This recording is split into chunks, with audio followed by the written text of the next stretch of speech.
Assalamualaikum warahmatullahi wabarakatuh. Kembali lagi dengan saya Umi Nur Khalifah Hidayat. Kali ini kita akan belajar tentang gerak benda dan gerak makhluk hidup. Kali ini kita akan belajar KD 3.2, yakni menganalisis gerak lurus, pengaruh gerak berdasarkan hukum Newton dan penerapannya pada gerak benda dan gerak makhluk hidup. Tujuan pembelajaran kali ini yang pertama, peserta didik dapat menemukan pengaruh gaya terhadap benda dengan komunikatif melalui percobaan dan pengamatan kegiatan sehari-hari. Yang kedua, peserta didik dapat mengkomunikasikan dengan jelas, rinci, bahwa gaya dapat diukur setelah membaca buku referensi maupun melalui penelusuran di internet. Dan yang terakhir, peserta didik dapat menggabungkan beberapa gaya yang bekerja pada suatu benda dengan benar setelah melakukan analisis terhadap pengalaman maupun melalui tayangan gambar. Sebelum memulai video kali ini, mari kita simak ayat Al-Quran berikut ini. Bismillahirrahmanirrahim. Lahu mu'aqibatun min bayni yadayhi wa min khalfihi yahfazunahu min amrillah. Inna Allah la yughayyiru ma biqaumin hatta yughayyiru ma bi anfusihim.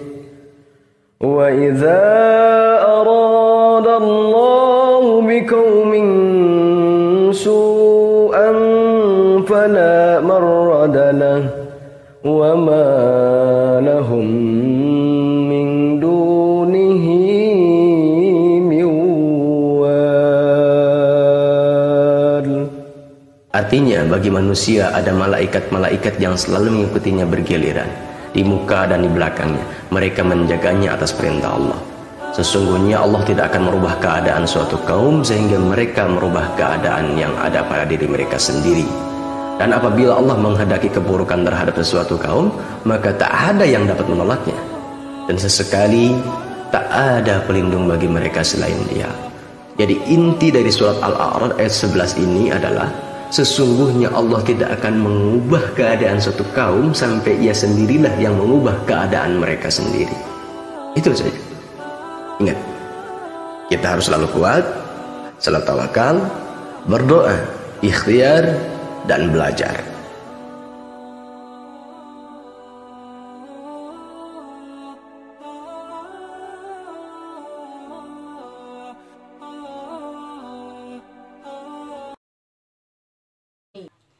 Dari ayat tersebut dijelaskan bahwa Allah memang Maha Kuasa, dapat merubah nasib semua orang dan semua kaumnya. Akan tetapi, hidup ini realistis. Benda tidak akan bergerak jika tidak dikenai gaya. Begitu pula hidup tidak akan bergerak bahkan maju jika tidak kita beri gaya. Benda akan tetap bergerak pada kecepatan awal jika dikenai gaya. Hidup juga akan tetap berjalan datar dan biasa saja jika kita diberi gaya yang lebih. Kita tahu bahwa di dunia ini terdapat benda dan makhluk hidup, yang mana makhluk hidup dan benda juga memiliki kemampuan dalam bergerak. Maka dari itu, mari kita pelajari tentang gerak benda dan makhluk hidup. Kita diwajibkan bersyukur kepada Allah karena kita telah diberi tangan dan kaki sehingga kita dapat mudah mengambil barang-barang yang kita butuhkan atau bergerak menuju suatu tempat yang kita inginkan. Ketika kita bergerak menuju suatu tempat, tentu kita akan melintasi suatu lintasan dengan kecepatan tertentu dan memerlukan waktu tertentu pula. Tahukah kamu bagaimana hubungan antara ketiga tersebut? Pernahkah kamu berpikir bagaimana kaki dan tangan maupun organ tubuh lainnya dapat bergerak?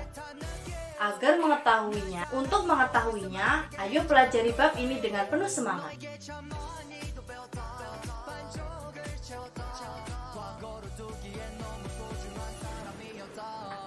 Karena definisi inilah, maka gerak harus memiliki acuan. Contohnya penumpang yang ada di kereta api.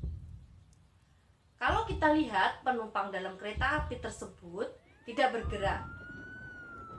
bergerak dengan penumpang lainnya. Namun, penumpang tersebut bergerak terhadap benda di luar kereta.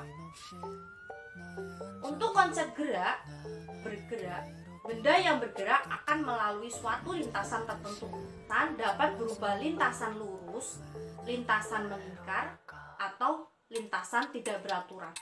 Namun, bagian ini kita akan mempelajari bagaimana gerak benda pada lintasan lurus. Benda yang bergerak di lintasan yang lurus melibatkan waktu, jarak, dan kecepatan. Bagaimana hubungan antara jarak, waktu, dan kecepatan tersebut? Jarak merupakan suatu angka yang menunjukkan seberapa jauh sebuah benda berpindah posisi di dalam lintasan tertentu. Satuan dari jarak terdiri biasanya meter, kilometer, sentimeter, dan lain sebagainya. Sedangkan waktu adalah ukuran atau interval durasi kejadian di mana satuan dari waktu biasanya jam, menit, juga detik. Kecepatan merupakan besaran yang didapat dari jarak tempuh orang atau suatu benda yang dibagi dengan waktu yang dibutuhkan untuk menempuh jarak tersebut. Untuk mengukur kecepatan biasanya digunakan alat disebut speedometer. Alat ini biasanya ada pada kendaraan bermotor, mobil, dan kendaraan lainnya. Alat ini sangat berguna ketika kendaraan sedang melaju di jalan, karena kita dapat mengetahui berapa kecepatan yang sedang kita gunakan. Karena kecepatan merupakan hasil jarak dibagi waktu, maka satuan kecepatan yaitu kilometer per jam. Agar kamu benar-benar mengerti tentang hubungan jarak, waktu, dan kecepatan, mari kita simak soal berikut ini.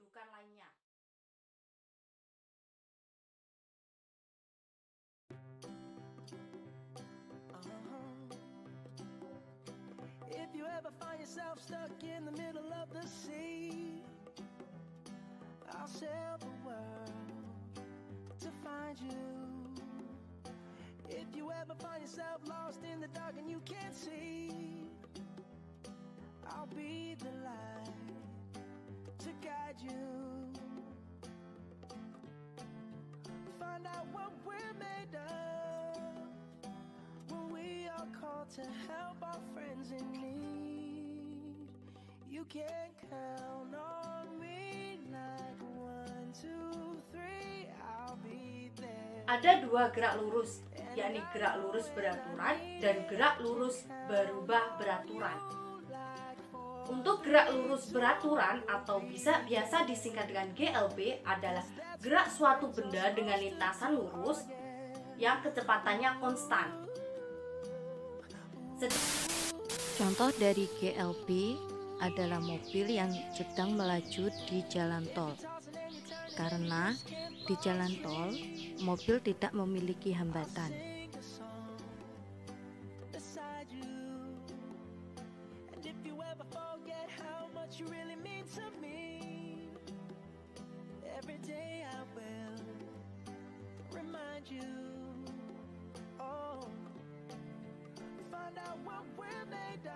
Sedangkan GLBB adalah gerak suatu benda yang memiliki lintasan lurus dengan kecepatan yang berubah-ubah tapi masih beraturan. GLBB ada dua, yakni GLBB dipercepat dan GLBB diperlambat. Contohnya seperti dipercepat yaitu kelapa yang jatuh dari pohonnya. Untuk yang diperlambat ketika kamu melempar benda ke arah atas. Oke, itu tadi merupakan konsep gerak dan beberapa jenis contohnya.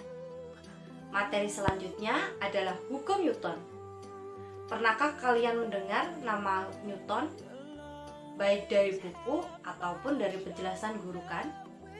Newton yang terlahir dengan nama panjang Isaac Newton, yang mana merupakan filsuf matematika dan fisika. Bapak Newton ini menemukan beberapa konsep gerak benda yang salah satunya adalah hukum Newton. Baik, kita akan berlanjut belajar tentang hukum Newton dan penerapan dalam kehidupan sehari-hari. Hukum Newton merupakan hukum yang menggambarkan antara gaya yang bekerja pada benda dan gerak yang disebabkannya. Sesuai dengan nyamannya, hukum Newton dibagi menjadi 3 macam, yakni hukum Newton 1, hukum Newton 2, dan hukum Newton 3. Lalu, apa sih yang membedakan dari ketiga hukum Newton tersebut?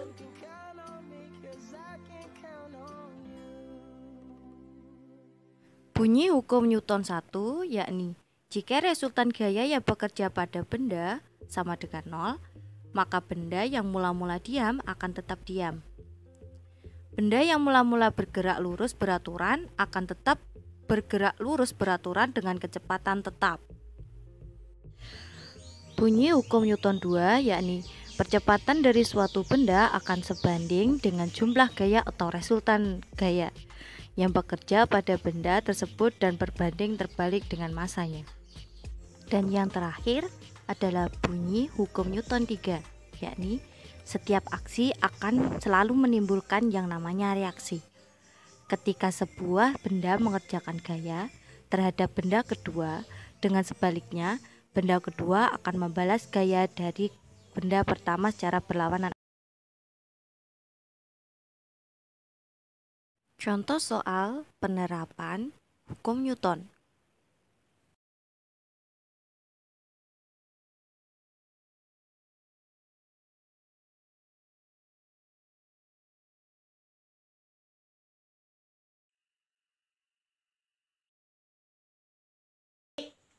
Itulah materi yang bisa saya sampaikan. Sebelum kita akhiri, mari kita menjawab pertanyaan berikut ini.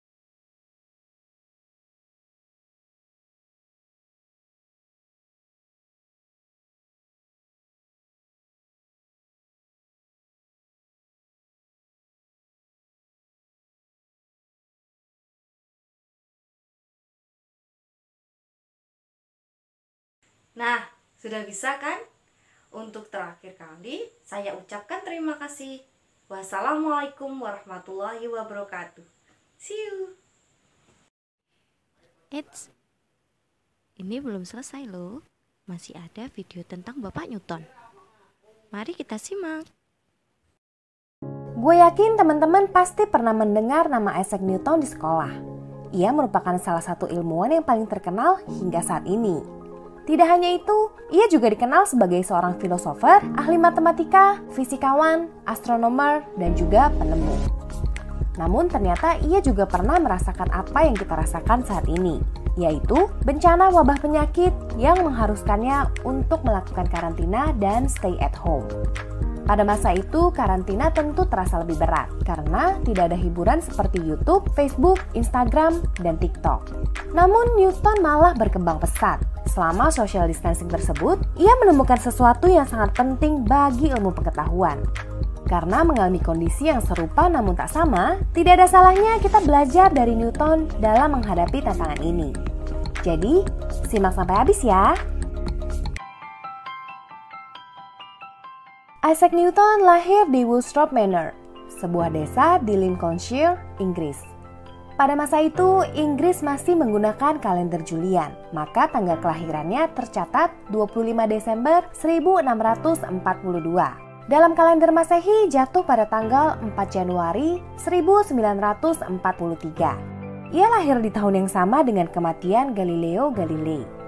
Dari pasangan Isaac Newton dan Hannah Ayscough. Ia dinamai seperti nama ayahnya. Ia terlahir prematur dengan berat hanya 3 pounds atau 1,36 kg. Ibunya mengatakan kalau tubuh bayi Newton sangat mungil, bahkan bisa muat ke dalam sebuah cangkir. Bayi Newton diprediksikan hanya mampu hidup selama beberapa jam saja, namun ternyata ia berhasil tumbuh besar. Isaac Newton lahir sebagai anak yatim. Ayahnya meninggal 3 bulan sebelum kelahirannya. Saat berusia 3 tahun, ibunya menikah lagi dengan Barnabas Smith dan Newton kecil diasuh oleh neneknya, Margery Ayscough.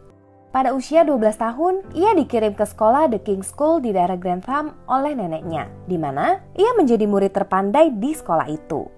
Di Grantham, Newton tinggal di kosan milik seorang apoteker yang bernama William Clark. Keluarganya sempat mengeluarkan Newton dari sekolah dan mendidiknya menjadi seorang petani. Newton tidak menyukai pekerjaan ini. Beruntung kepala sekolah King's School berhasil meyakinkan ibunya untuk mengirim Newton kembali ke sekolah hingga ia berhasil menamatkan sekolahnya pada usia 18 tahun dengan nilai yang memuaskan. Pada usia 19 tahun, Newton berhasil diterima di Trinity College Universitas Cambridge sebagai seorang Caesar atau mahasiswa yang sambil bekerja. Pada masa itu, ajaran universitas lebih banyak didasari pada ajaran Aristoteles. Namun, Newton lebih suka membaca gagasan-gagasan yang lebih maju seperti Descartes, astronom, Copernicus, Galileo, dan Kepler. Pada tahun itu, berkembang sebuah gerakan yang sekarang dikenal dengan sebutan Scientific Revolution, di mana Descartes, Copernicus, dan Kepler telah membuat terobosan baru dalam dunia sains. Namun, universitas di Eropa, termasuk Cambridge, menganggap terobosan-terobosan tersebut tidak akan pernah terjadi. Maka mereka tetap memegang teguh pada prinsip Aristotelianisme. René Descartes dan filosofer lainnya sangat bertolak belakang dengan Aristoteles. Mereka memandang realitas fisik terdiri dari partikel-partikel materi yang bergerak dan semua fenomena alam dihasilkan dari interaksi mekanisnya. Sekitar tahun 1664, ia membuat sebuah catatan yang diberi judul Questions Quaedam Philosophicae atau pertanyaan filsafat tertentu. Di bawah judulnya, ia beri slogan Amicus Plato, Amicus Aristoteles, Magis Amica Veritas, yang berarti Plato temanku, Aristoteles temanku, tapi teman terbaikku adalah kebenaran. Isi utama dari catatannya ini adalah pengembangan metode ilmiah yang ada dalam pikiran Newton, di mana setiap pertanyaan akan ia tes dalam eksperimen. Karir ilmiah Isaac Newton telah dimulai. Dalam Questions terungkap bahwa Newton telah menemukan konsep baru tentang alam yang menyediakan kerangka kerja revolusi ilmiah. Ia juga benar-benar menguasai karya Descartes. Dan meski ia tidak mencatatnya dalam Questions-nya, Newton juga diketahui sudah memulai studi matematika. Ia lagi-lagi mulai dari karya Descartes, La Geometrie. Dari konsep ini, ia kembangkan ke literatur analisis modern lainnya dengan menerapkan teknik aljabar dan geometri. Pada tahun 1665 sampai 1666, Inggris diserang oleh sebuah wabah penyakit yang menewaskan lebih dari 100.000 jiwa. Wabah ini dikenal dengan nama wabah besar London yang disebabkan oleh penyakit pes bubonik. Itu adalah infeksi oleh bakteri Yersinia pestis yang ditularkan melalui kutu. 300 tahun yang lalu, penyakit ini sudah pernah menyerang Eropa dan dikenal dengan pandemik Black Death. Namun kali ini skalanya lebih kecil, dikategorikan sebagai epidemik. Masa-masa ini dikenal dengan nama Annus Mirabilis atau Tahun Keajaiban. Inggris pun melakukan protokol kesehatan seperti pembatasan sosial. Tempat usaha dan sekolah terpaksa ditutup untuk mematuhi protokol ini. Newton pun harus stay at home. Tapi jangan samakan dengan keadaan saat ini. Pada masa itu, belum ada internet, belum ada Zoom, bahkan belum ada telepon. Jadi untuk melanjutkan pekerjaan ilmiahnya, Newton terpaksa harus melakukannya sendirian, tanpa bimbingan formal dari profesor. Meskipun begitu, wabah ini tidak menghalangi Newton untuk terus berkembang. Ya, bisa dikatakan ia malah semakin produktif dalam masa epidemik tersebut. Saat di kampus, Newton sedang mengerjakan sebuah persoalan matematika. Ia tidak sempat memecahkan persoalan itu karena wabah bubonik. Akhirnya persoalan ini ia bawa pulang ke rumah untuk dikerjakan. Siapa sangka PR ini malah membimbingnya ke satu penemuan baru dalam bidang matematika. Itu adalah kalkulus. Ketika bosan stay at home terus, Newton sesekali pergi untuk bersantai di kebunnya yang memiliki pohon apel. Dia heran ketika melihat sebuah apel jatuh dari rantingnya tegak lurus menuju ke tanah. Muncul pertanyaan dalam kepalanya, mengapa tegak lurus? Mengapa tidak ke samping atau ke atas? Ia menyadari ada sebuah daya atau kekuatan dari bumi yang menarik apel tersebut, sehingga jatuh lurus langsung menuju bumi. Inilah cikal bakal ia menemukan hukum gravitasi. Newton mulai mencoba untuk menjelaskan kecepatan jatuh sebuah objek. Semakin ia mengamati, semakin ia sadari bahwa kecepatan jatuhnya sebuah objek terus meningkat setiap detiknya. Namun tak ada rumus matematika yang bisa menjawab persoalan ini. Dari sini ia menemukan sebuah cara baru untuk menjawab masalah ini. Cara itu sekarang dikenal dengan nama kalkulus. Newton menghabiskan sisa hidupnya di Cranberry Park. Ia tinggal bersama keponakannya Catherine Barton Conduit dan suaminya John Conduit. Newton tetap betah melajang sepanjang hidupnya. Pada Maret 1727, Newton mengalami berbagai macam penyakit hingga akhirnya jatuh pingsan dan tak pernah sadar lagi. Newton meninggal dalam tidurnya pada tanggal 31 Maret 1727 di usia 84 tahun. Dalam tubuh Newton ditemukan kandungan merkuri yang kemungkinan didapatnya dari beberapa eksperimen yang pernah ia lakukan sebelumnya.